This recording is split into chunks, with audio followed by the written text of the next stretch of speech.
નમસ્તે મિત્રો, આજે અમે જઈ રહ્યા છીએ થરાદની અંદર આવેલા આશાપુરી નાણદેવી માતાના મંદિરે દર્શન કરવા. ચાલો તમને પણ માતાજીના દર્શન કરાવીએ.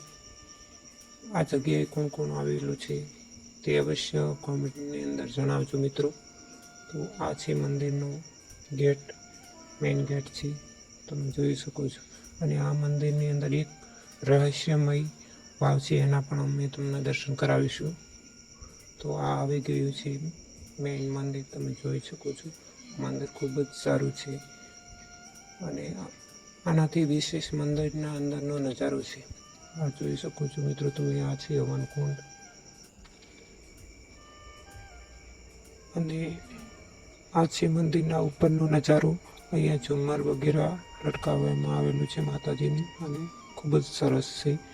અને અહીંયા શ્રીફળ વગેરે ચડાવવામાં આવેલું છે અને મંદિરની અંદર એકલા કાચથી કામ કરેલું છે, પણ અહીંયા મંદિરની અંદર એન્ટ્રી નથી એટલે આપણને જવા મળશે નહીં. અને આ છે માતાજીની મૂર્તિ. તો જય નાણદેવી માતાજી. અને આ છે બટુક ભૈરવજીનું મંદિર અને અહીંયા કંઈક હવન વગેરે ચાલી રહ્યું છે. અને અહીંયા આ છે શિવજીના નંદી અને અહીંયા પતાળેશ્વર મહાદેવજીનું મંદિર પણ છે. હનુમાનજીની પ્રતિમા છે અને આ છે શિવ મંદિર. હવે આપણે જે વાત કરી રહ્યા ત્યાં રહસ્યમય વાવની, એ અહીંયાથી થોડી મંદિરની બાજુમાં જ છે, પણ એનો ગેટ અલગ છે, મંદિરની અંદરથી જવાય છે. તો એ વાવ છે. ચલો વાવના પણ આપણે દર્શન કરીએ. આ વાવની અંદર અત્યારે પણ માતાજી આવે છે એવું કહેવાય છે અંદર થોડીક.